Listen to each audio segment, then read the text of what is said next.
आपण 4.2 मधील question number 2 मधील काही एक्झाम्पल आपण आज बघूयात. आपण आधी लेक्चरमध्ये काही एक्झाम्पल बघितले आहेत. क्वेश्चन नंबर 1 बघितलेला आहे. तर आपण आज क्वेश्चन नंबर 2 बघूयात आणि क्वेश्चन नंबर 3 बघूयात. ठीक आहे.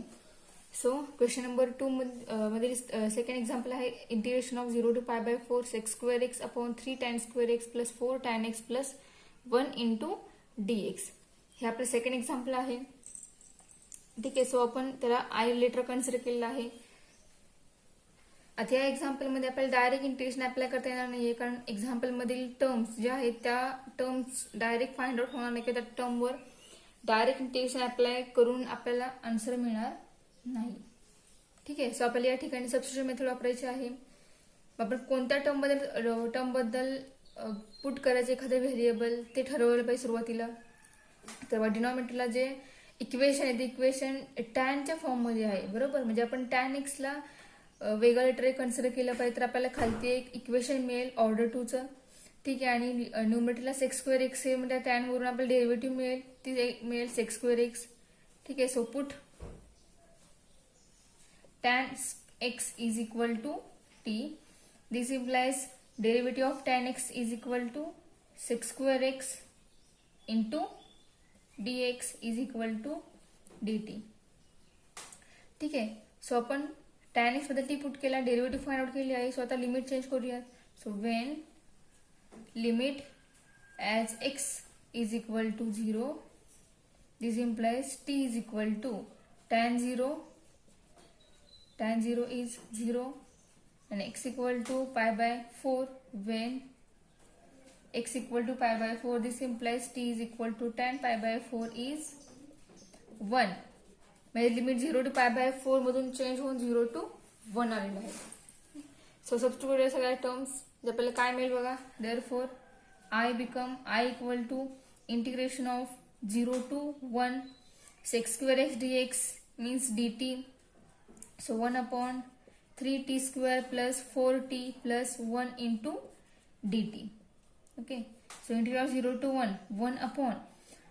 आता हा जो टाइप आहे ह्याच्यामध्ये आपल्याला 3 कॉमन काढायचं आहे, कारण टी स्क्वेअरचा कोइफिशियंट हा नेहमी 1च हवा आहे.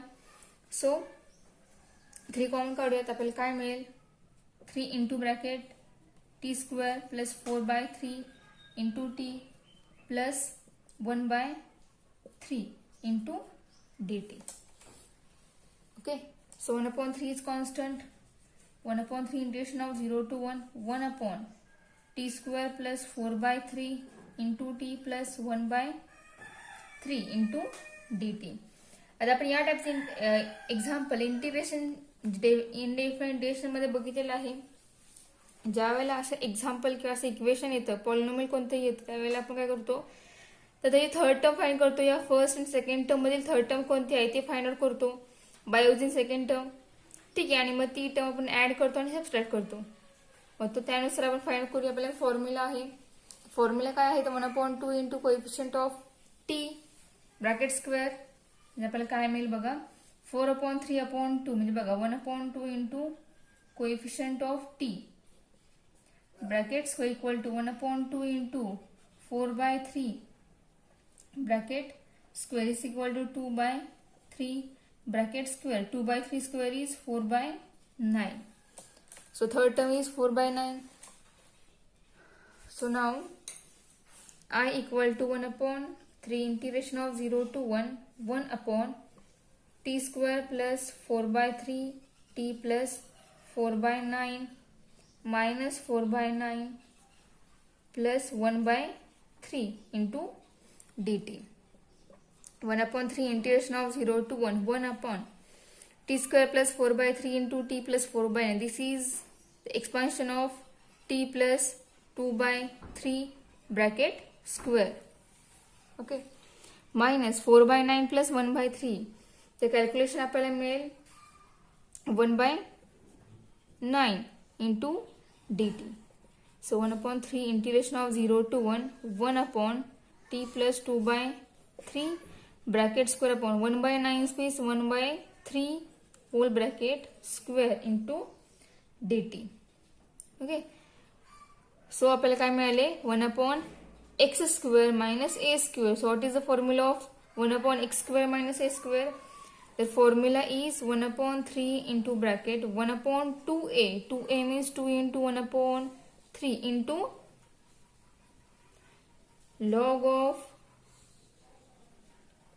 x plus a, sorry, x minus a and x plus a, म्हणजे t plus 2 by 3 minus 1 by 3 upon t plus 2 by 3 plus 1 by 3 as limit 0 to 1. So 1 upon 3 into bracket 1 upon 2 by 3 means 3 by 2 होईल. Log of into bracket t plus 2 by 3 minus 1 by 3 means t plus 2 minus 1. Base same आहे त्यामुळे direct न्यूमरेटरचे subtraction होईल. 2 minus 1 1 1 by 3 upon t plus 2 by 3 plus 1 by 3 base same. So न्यूमरेटरचे addition होईल 2 plus 1 3 म्हणजे या ठिकाणी येईल 3 by 3 as limit 0 to 1. And next step is constant आहे term. So 1 by 3 into 3 by 2 into bracket log of t plus 1 by 3 upon t plus 3 by 3 1 as limit 0 to 1. Okay, 3 3 it cancel. 1 upon 2 into log of t plus 1 by 3 upon t plus 1. So आपण या ठिकाणी 1 नाही 3 by 3 लिहूयात. Base same करूयात. 3 by 3 base same कसा होईल तर log of आपल्याला मिळेल 3t plus 1 upon 3t plus 3. दोघांचा कॉमन बेस 3 होईल आणि तो 3 एक न्यूमरेटर डिनॉमिनेटरचा एकमेकांना कॅन्सल होईल. ठीक आहे. So next step 1 upon 2 into bracket log of upper limit करूया 3 plus 1 upon 3 plus 3 minus log of 0 plus 1 upon 0 plus 3. So next step is आपल्याला आन्सर काय मिळेल बघा. Therefore we get I equal to 1 upon 2 into bracket log of 3 plus 3 4 by 3 plus 3 6 minus log of 1 by 3. 1 upon 2 into log of 4 by 6 minus log of 1 by 3 means log of 4 by 6 upon 1 by 3 means 1 upon 2 into log of into bracket 4 by 6 into 3 by 1. So 1 upon 2 into log of 3 into 6 3 and divide 6 याचं deviation होईल आणि आपल्याला किती मिळेल 4 by 2. Okay, so answer is 1 upon 2 into log of 4 by 2 means 2. ठीक आहे.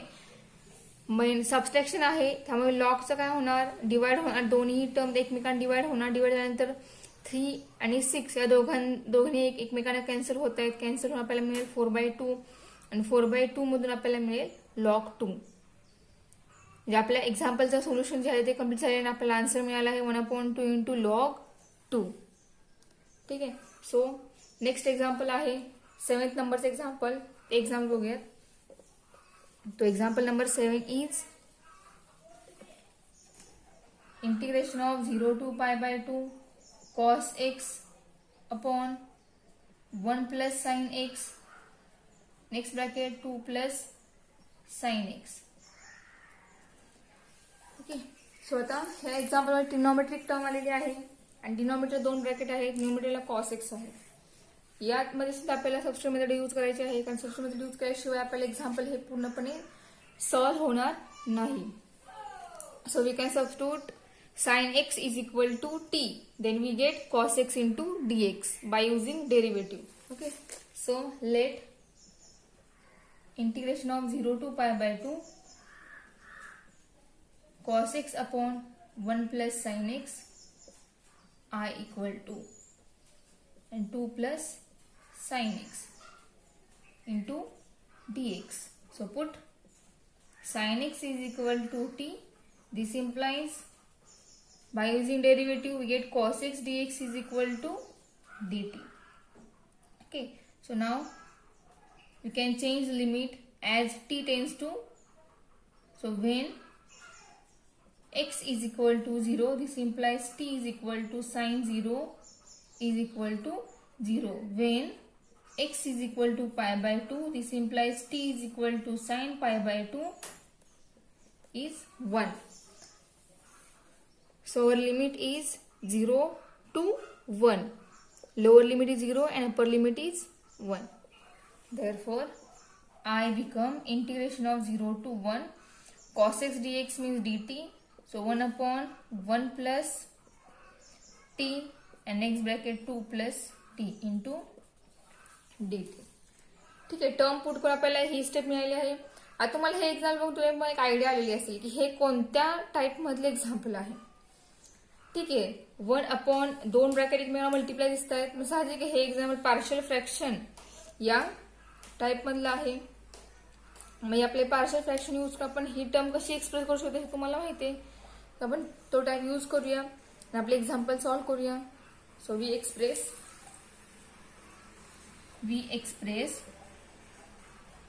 1 upon 1 plus t 2 plus t is equal to a upon 1 plus t plus b upon 2 plus t. Cross multiply करायला क्या मिळेल, a into bracket 2 plus t plus b into bracket 1 plus t. So आता आपण हे 1 equal to मिळाले आपल्याला, कारण cross multiply केल्यानंतर दोघांचाही बेस सेम होईल आणि इथला बेस आणि इथला बेस दोन्ही इक्वल होणार आणि ते एकमेकांना कॅन्सल होणार. त्यामुळे आपल्याला ही डायरेक्ट स्टेप मिळते. तुम्ही ती मिडल स्टेप करू शकता आणि त्यानंतर ही स्टेप लिहू शकता. ठीक आहे, बेस कॅन्सल तर आपल्याला ही टर्म मिळाली आहे. यामध्ये आपल्याला ए आणि बी ची व्हॅल्यू फाइंड करायची. So put 2 plus t is equal to 0, that is t is equal to -2. Therefore 1 equal to a into bracket 0 plus b into bracket 1 minus 2. This gives b into 1 minus 2 minus 1. Therefore b equal to -1. This is our value of b. Then we put 1 plus t is equal to 0. That is t is equal to -1. Therefore 1 equal to a into 2 minus 1 plus b into 0. So 1 equal to a into 1. Therefore a is equal to 1. And put the value of a and b in this equation. So we get 1 upon 1 plus t 2 plus t is equal to a upon a means 1 upon 1 plus t and b upon b means -1 upon 2 plus t. So now I become I equal integration of 0 to 1 1 upon 1 plus t minus sign याला multiply करूया. So -1 upon 2 plus t into dt. So I apply integration on this both term. We get integration of 1 upon 1 plus t at 0 to 1 into dt minus integration of 0 to 1 1 upon 2 plus t into dt. So by using formula of 1 upon 1 plus x, we get the integration of this term is log of 1 plus t as a limit 0 to 1 minus this integration is log of 2 plus t as limit 0 to 1. ठीक आहे, integration find झालेलं आहे. So upper limit आणि lower limit put करून आपल्याला काय मिळेल, log of 1 plus 1 minus log of 1 plus 0 minus the next log of 2 plus 1 minus log of 2 plus 0. Then by solving this term we get log 2 minus log 1 minus log 3 minus log 2. ठीक आहे, ह्या term मिळाल्या. log 2 plus minus cancel, log 1 0. ठीक आहे, म्हणजे आपल्याला answer काय मिळाले बघा. इथे बघा मायनसचा मल्टिप्लाय ही टर्म मायनस होईल, ही टर्म काय होईल पॉझिटिव्ह होईल. म्हणजे log 2 आणि log 2 कॅन्सल होणार नाहीये, तो पॉझिटिव्ह टर्म आहेत. दोन्हीमध्ये लॉग आहे आणि टर्म दोन्हीमध्ये वेगवेगळे आहेत, तर ते साईन पॉझिटिव्ह असल्याने ते लॉग एकत्र होतील. म्हणजे लॉग मिळेल आपल्याला 2 × 2 मायनस हा log 1 0 होईल minus log 3. Okay. So now our answer is I equal to log 2 × 2 means log 4 minus log 3. By using rule of log we get log 4/3. This is our solution. Example number 8 is integration of -1 to 1 1/a square e raised to x plus b square e raised to -6 into dx. First we consider I is equal to integration of -1 to 1 1/a square e raised to x plus b square e raised to -6 into dx. ठीक आहे, थोडंसं वेगळ्या टाईपचं example आहे. आता याच्यामध्ये E raise to x आहे. ठीक आहे, पण एकाची पॉवर पॉझिटिव्ह एकाची पॉवर निगेटिव्ह आहे. ठीक आहे, सो ज्या ईची पॉवर निगेटिव्ह आहे ती पॉवर आपण पॉझिटिव्ह करूयात. ज्या करायचं बघा, integration of -1 to 1 1/a square e raised to x plus b square upon e raised to x.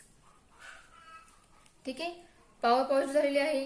कोणतीही टर्म आपण डिनॉमिनेटरचा घेतो, म्हणजे जर x रेस टू -2 असेल तर तो आपण जेव्हा डिनॉमिनेटरला घेतो त्यावेळेला काय होतो पॉझिटिव्ह होतो. किंवा तेच रिव्हर्स प्रोसेसमध्ये डिनॉमिनेटर टर्म न्यूमिनेटरला घेतल्यानंतर ती टर्म काय होते निगेटिव्ह होते. पॉझिटिव्ह असेल तर हा जर निगेटिव्ह असेल तर तो न्यूमिनेटर तो पॉझिटिव्ह होतो. ठीक आहे, मग यानुसार आपण ईची पॉवर जी आहे ती पॉझिटिव्ह केलेली आहे. सो आता बेस सेम करूया तर आपल्याला काय मिळेल बघा, -1 to 1 1/a square e raised to x into e raised to x plus b square upon e raised to x into dx. Base same केल्यामुळे डिनॉमिनेटरचा टर्मचा बेस हा e raised to x आलेला आहे. त्याचा रेसिप्रोकल जर आपण केला तर आपल्याला काय मिळेल, तर हा e raised to x काय होईल न्यूमिनेटरला जाईल. मग तोच आपण न्यूमिनेटरला पाठवूयात आणि ती टर्म लिहूयात. आपल्याला कोणती टर्म मिळेल ती मग e raised to x upon a square e raised to x into e raised to x. म्हणजेच काय होणार आहे एक्स एक्स दोघांचे ऍडिशन होईल, आपल्याला मिळेल e raised to 2x. Okay, so integration of -1 to 1 e raised to x upon e raised to 2x. ठीक आहे, आपण नंतर आपण ईचं power e raised to 2x ची पॉवर कोएफिशियंट आपण जो a स्क्वेअर आहे तो 1 आपण नेक्स्ट स्टेपला आणूयात. त्याच्या आधी आता काय करायचं बघा, याच्यामध्ये फॉर्म्युला डायरेक्ट कोणताही नाहीये. या ठिकाणी कोणताही फॉर्म्युला डायरेक्ट अप्लाय करता येणार नाही. त्यामुळे आपण या ठिकाणी काय करणार आहोत, तर सबस्टिट्यूशन मेथड यूज करणार आहोत. So by using substitution method put e raised to x is equal to t, म्हणजे आपल्याला या ठिकाणी टी स्क्वेअर मिळेल आणि याची डेरिव्हेटिव्ह काय मिळेल आपल्याला e raised to x dx is equal to dt. ठीक आहे, so now when x is equal to -1 this implies t is equal to e raised to -1. When x equal to 1 this implies t is equal to e raised to 1. ठीक आहे, म्हणजे आपल्याला limit मिळालं e raised to -1 to e raised to 1 म्हणजेच e. Okay, so now we can put this all values in this term. So therefore I become I equal to integration of e raised to -1 to e 1/a square t square plus b square into dt. ठीक आहे, so T स्क्वेअरचा coefficient आपण 1 करूयात. तो कसं काय करावं लागेल आपल्याला, या टर्म मधून a स्क्वेअर कॉमन काढावा लागेल. So integration of e raised to -1 up to e 1/a square into bracket t square plus t square plus b square upon a square into dt. Okay, so now 1/a square is constant. Therefore I become I equal to 1/a square integration of e raised to -1 up to e 1/a T square plus B upon A bracket square. ठीक आहे. So आपल्याकडे formula आहे 1/x² plus A स्क्वेअरचा. So by using the formula of 1/x² plus A square we can find out the integration of that term, and their integration is I equal to 1/a square into 1/a. 1/a means b by a into tan inverse of x upon a means t upon b by a having limit e raised to -1 up to e. So 1/a square b upon a आहे तर reciprocal होईल म्हणजे ए स्क्वेअरला multiply होईल A upon B and tan inverse of इथे पण reciprocal होईल म्हणजे आपल्याला मिळेल A T upon B limit E raise to -1 to E. A cancel होईल म्हणजे 1/ab ही टर्म शिल्लक राहील इंटू टॅन इनव्हर्स ऑफ आपण upper and lower limit put करूया. Upper limit is E so we get tan inverse of A E upon B minus tan inverse of a into minus e raised to -1 upon b. 1/ab tan inverse of ae upon b minus tan inverse of power e ची negative positive करूया a upon b into e. This is the solution of our example. आपलं solution complete झालेलं आहे. तुम्हाला example हे समजलं असेल. थोडंसं वेगळं एक्झाम्पल आहे पण इझी आहे. फॉर्म्युले पार्ट असतील तर तुम्हाला लगेच एक्झाम्पल सॉल्व्ह करता येईल. ठीक आहे. सो नेक्स्ट एक्झाम्पल बघूया आता. नेक्स्ट एक्झाम्पल इज 11th नंबरचं एक्झाम्पल आहे. तर बघा एक्झाम्पल काय आहे ते. And the example is root integration of 0 to 1 root 1 minus x upon 1 plus x into dx. ठीक आहे. हे पण थोडंसं वेगळ्याचे एक्झाम्पल आहे. यातील सगळी एक्झाम्पल आहेत ती पूर्ण एक्झाम्पल इनडेफिनेट मधीलच आहेत. त्यामधीलच टाईप असणार आहे. कोणताही वेगळा टाईप नाही त्या इनडेफिनेट चॅप्टर सोडून. फक्त आपण या ठिकाणी लिमिट पुट करतोय. हाच फक्त पॉइंट या ठिकाणी नवीन आहे. बाकी एक्झाम्पल जुनीच आहेत आणि फॉर्म्युला सुद्धा आपण तेच यूज करतोय. ओके. तर हा बघा टाईप कोणता आहे. Let I equal to integration of 0 to 1 root 1 minus x upon 1 plus x into dx. So आता या ठिकाणी root 1 minus x upon 1 plus x आहे. आता या ठिकाणी आपल्याला कोणताही फॉर्म्युला डायरेक्ट यूज करता येणार नाही कारण 1 minus x upon 1 plus x आहे. ते दोन्ही ब्रॅकेट एकमेकांना कॅन्सल होणार नाहीयेत. ठीक आहे. याचा आपण रॅशनलायझेशन करून सुद्धा आपल्याला याचा आन्सर फाइंड करता येणार नाहीये. Okay. So now we can put the value of this x coefficient x term. आपण या ठिकाणी एक्स बद्दल काहीतरी पुट करणार आहोत. Okay. So now we can put x is equal to sine theta.